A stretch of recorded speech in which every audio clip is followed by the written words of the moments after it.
This episode of Nintendo Expansion Pass is brought to you by, well, you. If you want to learn how to support Nintendo Pop Like and the Boss Rush Network, head on over to our Patreon at patreon.com/Boss Rush Network and see which tier is right for you. Thanks for your continued support.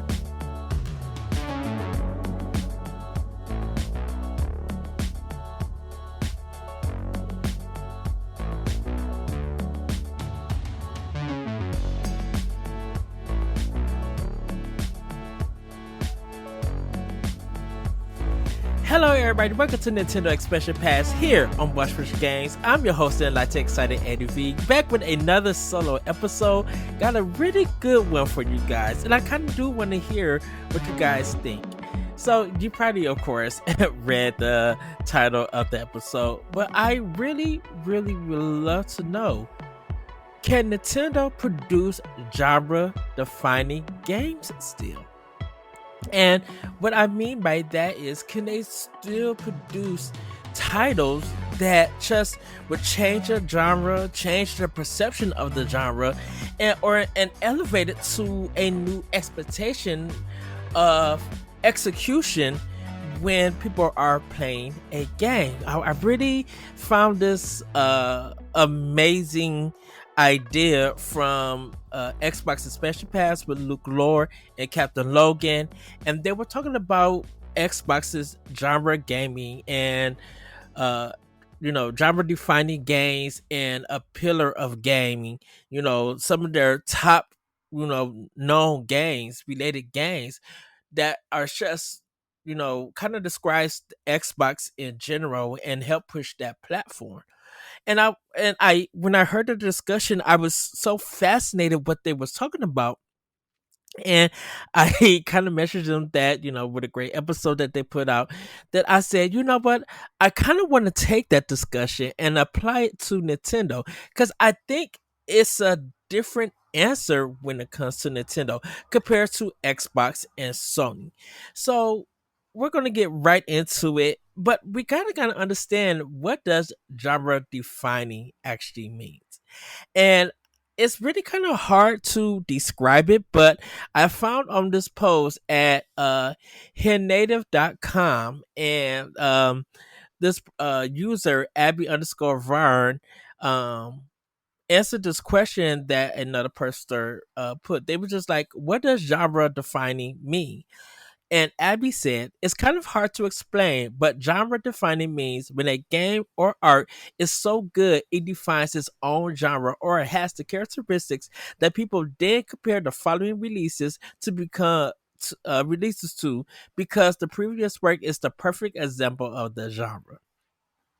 So pretty much, a game is so highly highly accepted, and every time a game comes out, they're always connecting it to another game, because the game that they connected to or compared it to is like the pinnacle of that genre. When uh we speak of Metroidvanias, the first one we think of is Super Metroid, because Super Metroid, which is Metroid 3, really took the exploration and adventure aspect to a very high level.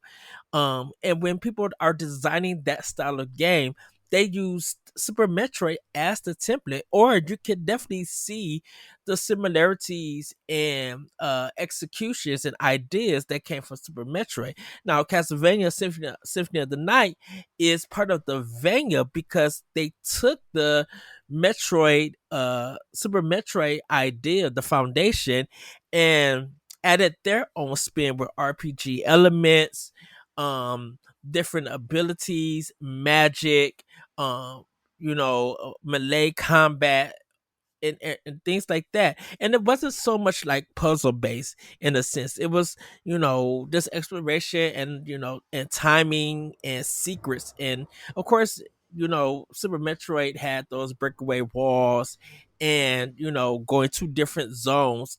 Uh, Castlevania Symphony of the Night had those things also, but added more to it to differentiate it, different itself and separate itself from Metroid. And on uh not Retrovaniacs, um Jeremy Parrish made turned the coin on Retronauts, that podcast. He turned the coin in Metroidvania because of those two games being put together. And you seeing now uh how those games, Super Metroid and Castlevania Symphony of the Night, are genre defining games. They changed the adventure exploration, and you can see those elements even in regular adventure games. If you look at Tomb Raider and well, not so much Uncharted, but Tomb Raider, you know, you get not powers, abilities throughout um throughout the adventure, but you could transport yourself to other places and get a different ability by solving that puzzle. Getting that Tomb Raider effect that was from back of the original game, but the reboot just does more with it. So I heard that, when Luke and Logan were talking about it, I just found that very fascinating, and I kind of had to think, can they still produce it? And in a way, yes, they actually have produced it. Um, and if you think about it, Fire Emblem Awakening was kind of a big thing, but Fire Emblem Three Houses, that's a genre defining game because the relationships that you have for the game, the execution of which class that you will go with, and people just when you look at Fire Emblem Engage and other Fire Emblem titles, they all going to compare it to this sim strategy based game. Of course, we have like Final Fantasy Tactics and this Gaia, but those are different kind of strategy games that we have known and played. But like when for Nintendo, Fire Emblem, which was a series that started as a very niche game, um it became big when Fire Emblem Awakening came out. Now that when we look at Fire Emblem games, we're all going to compare it to Three Houses because of what it did. It took it to a new level, and Kobe Tecmo, along with intelligent systems, worked together to bring it to this level. And if you think of games like Wargroove or any other kind of yin yang, even like Project Triangle, or Triangle Strategy, I should say. If you think about games like that, Fire Emblem, comes into the discussion, and that's mostly Three Houses. We still look at, you know, when we look at the Legend of Zelda, that had monumental genre defining moments. Ocarina of Time, um, uh, Breath of the Wild. Once again, my phone going off. Like we had all of these things that changed it. Now, I mentioned Ocarina of Time because the Z targeting was a big thing that lock on how to play a venture game or most games in the 3D space. Super Mario 64 is a big one because and that's genre defining because of the analog stick that the N64 had, and just moving freely in that 3D space compared to the way that people move on a PlayStation 1 game. It set a precedent of future 3D Mario games and platforming games in general in 3D. Look at Jack and Daxter, look at Ratchet and Clank, Sunset Overdrive, like the platforming kind of games of those years. Of their time, I should say, when they came out, kind of all came from like Super Mario 64 in a sense. So it's really interesting to see, Nintendo producing a lot of genre defining titles. Now, and the reason why I kind of feel like they still can it's because not just out of the sale numbers or anything like that. I really believe that if if you think about the games that Nintendo has produced throughout the years through a lot of their well-known series, they each change things up for it. And then there are games that just like so much stick with a with these gamers, with reviewers and journalists, and you see the titles pop up in certain reviews. Um, if we take a look at Paper Mario Thousand Year Door, uh, which is by the time you guys see this is released, you could see comedic writing in a game. And a lot of it really, we had comedy writing definitely from adventure games, the point of click, uh the point and click games on PC. But like for console and for Nintendo, you was busting out laughing with Paper Mario A Thousand Year Door because of the writing. And it really showcased how you could do comedy right in a game. And there's just there's always it always just showcased that when you have a game with great writing and great dialogue, your game really will uh kind of be something that's going to be held in high regard.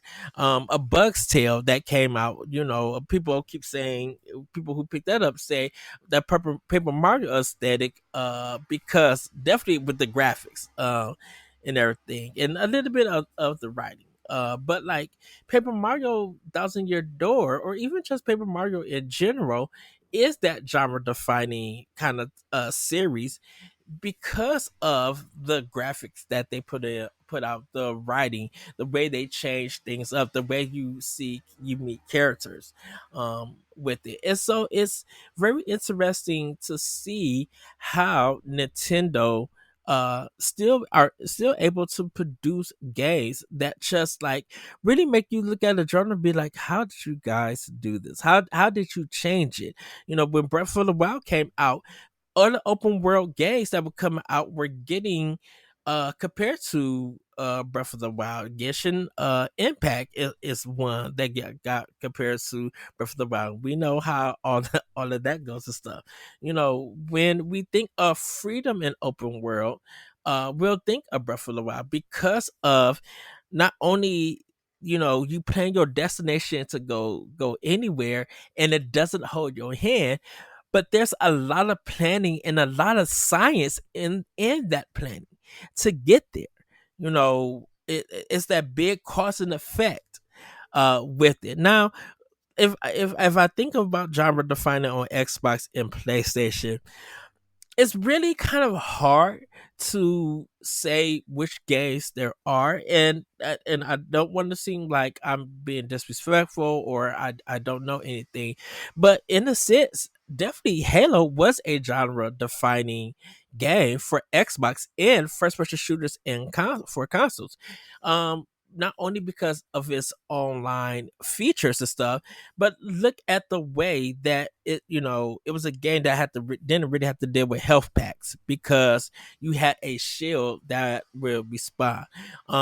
Having more than just a split screen on it, everybody having their own Xbox and going online, or even doing like LAN parties. It was very interesting to see on how that happened. Now, if you think of it about Nintendo, um, you had Golden Eye 007, 007, Golden Eye for GameCube. You had Mario Kart Double Dash. Even though that was split screen, everybody was playing uh on that GameCube and using their own controller. If we think about functionality, Wavebird, even though that's not a game, Nintendo putting out the Wavebird kind of hinted out on how wireless controls nowadays kind of comes from the GameCube and the Wavebird. But it's just like games from Nintendo, their first party games, and I know that is a little that's definitely hyping it up. And speaking about them, they just have a lot because of the things that they try. Now, surprisingly, Wind Waker, The Legend of Zelda Wind Waker, isn't a genre defining game. And the reason why I say that is because with the way that it's styled, the cell shading, you got to give it up to Jet Set Radio on the Dreamcast. Sega did that first. So it became, that game as the foundation is a genre defining game because you never seen graphics like that. You never seen an art style be produced on the Dreamcast and done in a way that you've seen it. So really, Wind Waker, as great as it is, it's not a genre defining game. It's got to kind of be something that you know surpasses expectations. Now, I will say that when Wind Waker was first shown, it got a lot of hate. But now that we see other games use that cell shading graphics or that style, Wind Waker always come up and not Jet Set Radio.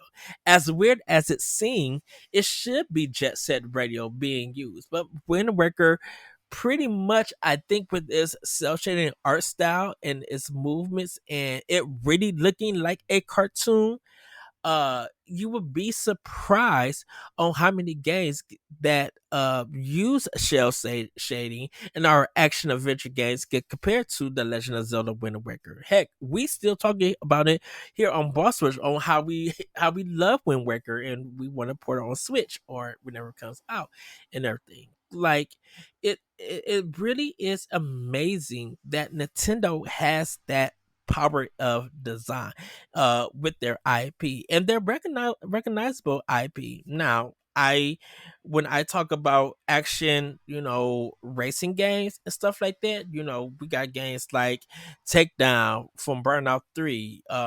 I mentioned Forza Horizon 4. We got Skate 3. We got all of that, but at a time when we really was thinking about racers and everything, virtual racing was a big thing. Outrun was a big thing. Like Sega had the racing games on lock just for that genre. But if we look at any big racing game, still to this day, whether it's arcade or real, it's going to be Mario Kart from the Super Nintendo. Mario Kart is such a genre defining game that there start to be other games that came out like that on future platforms. Um, that was even Diddy Kong Racing owes a lot to Mario Kart Racing because it was how do you take these characters that's loved and well known in the Mario universe and give them a game where they race each other. When we think of racing games, we really were thinking of stuff like I mentioned earlier, like Outrun and pretty much like a sight bike and stuff like that, where you were going on the track, but you was continuously going on the track and you was going to different cities. It was always about making sure that you hit that checkpoint to add more time. And Super Mario Kart, it really was about 3 laps, get in first place, grab coins in order to defend yourself, and stop other players from trying to get the number one. You use power ups, so it had this arcadey feel to it. It had this different style of gameplay, and as time went on, you just see other games. Crash Bandicoot had it. Like I think Spiral had like a racing game, like I mentioned earlier, Diddy Kong, and then you just had like other third party. Blur was one. It tried to make fun of Mario Kart, and we kind of seen how that turned out and stuff. But it was just trying to borrow elements from Mario Kart, and you're able to see the difference in driving games of what is realistic. Gran Turismo and Forza Motorsport are like now the well-known realistic games, where when we think of arcade driving games, we think of Mario Kart. We don't really think so much as for Need for Speed or even Burnout, and other games like that. Even with Codemasters titles and stuff, we don't think about that when it comes to uh driving games. Just in general, altogether, it really is um Super Mario Kart, or just Mario Kart nowadays. When we think of fighting games, Street Fighter 2 was the genre defining game. Mortal Kombat came in and took over. Um and then Mortal Kombat 2 refined it and took it to another place. But then Killer Instinct came and took it over. And that was with Rare, Midway, and Nintendo together. And because Killer Instinct really changed fighting games literally in general because of the fast combos and continuously being able to do it, at a higher frame rate, and do it so smoothly using those characters, to the point where Mortal Kombat 3 started using it. Tekken and Soul Calibur started using fighting games of today, like Blouse Blue uses it. Fatal Fury and the Neo Geo fighting games uses it. Like, combos in fighting games were a really big thing, and continuously was a really big thing with Killer Instinct. And when it, kind of, and now I want to give props to Street Fighter Alpha and Super Street Fighter. It's because when they added that super bar to do a super move, it added a little bit more to the fighting genre, where games were using it and still use it to this very day, building up a meter and releasing it on your opponents.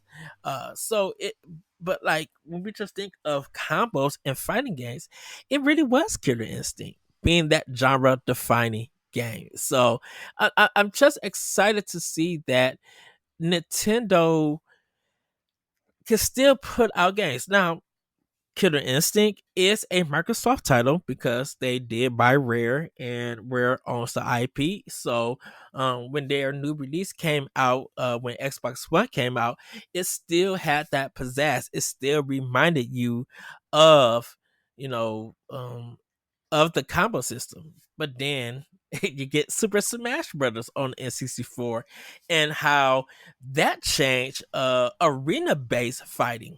Of course, we had Power Stones. We got the multiverse now. Like, we got that Melee combat party system, where getting to 100 or getting to a high point damage to hit them and ring them out, that really is Smash in ever since. Now, the debate is Smash a fighting game? And it's kind of hard to say if it is a fighting game, because yes, you do got combos, you do got special moves, you do end up using certain power ups. There is a point where you could get a power up to smash your character out with a special move with it. And when Super Smash Bros. Ultimate came out, they gave you a meter that you could build up so that you were able to do a super move, but it wasn't as powerful with it. So, any kind of melee arena based fighting games kind of came from Smash.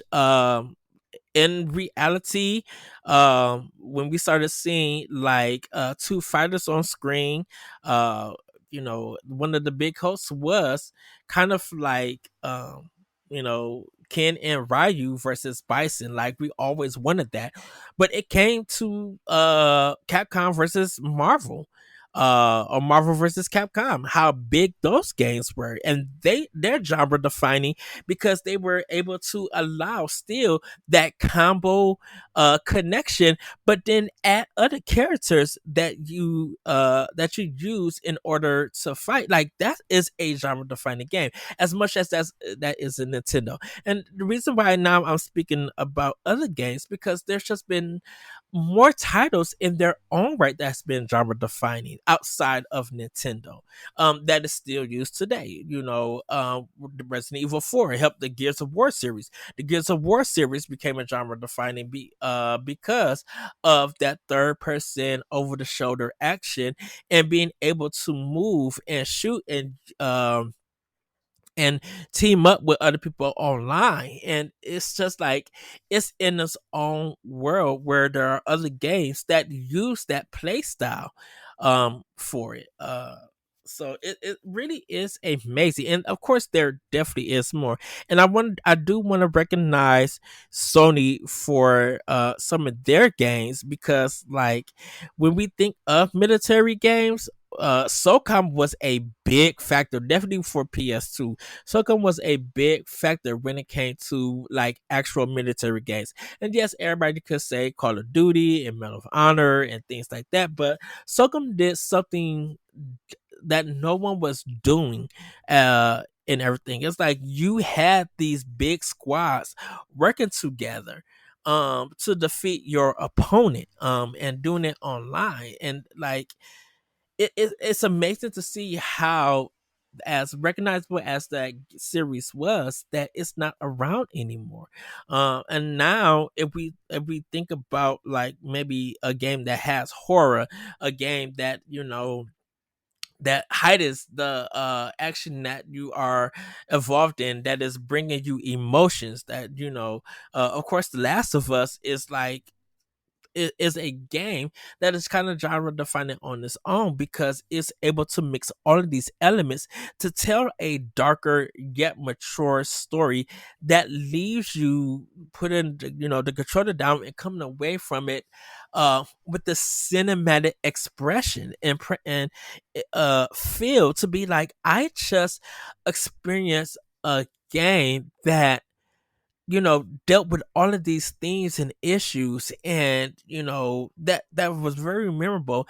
And there hasn't been a lot of games like it. Of course, The Last of Us Part 2 really, took it and I should say, yeah, kind of just like added more to it, but still gave you enough, like with the backstories of Ellie and like going through that times with Joel and who she is as a character now and how the game ends. It's just like you still don't get that kind of richness. Um and there's been other games that do still tell darker stories, very mature and everything, but the richness is it's just so gravitating. Like it's just so amazing to see that you get something out of it, and it really is just super impressive. um Once again, my phone. Uh, but I think just for Nintendo themselves, just for this conversation, I really am happy that they still can produce titles that are genre defining. Of course, I would say Mario Kart 8 and everything, but like Xenoblade Chronicles 3 is a genre defining game because you got seven characters, and the way that you do is combats and is combos, and just adding like different different mechanics that you just don't see in games. And people could say other places stuff, and which is true, yes. But like it really is amazing on how some of these niche games that Nintendo have become genre defining when people recognize it for what it is and stuff. And yes, I didn't speak about Punch Out and Arms and things like that because I kind of wanted to focus on if they still have, if they, that power, those developers, those teams that still can produce it. And with Switch successors coming up, we may see more genre defining games. So I'm super excited for their future.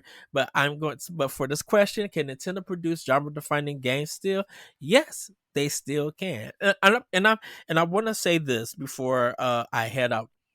I think games on PC, games on Xbox, games on PlayStation, regardless of its first party, of its indie, of its third party, second party, exclusives, whatever.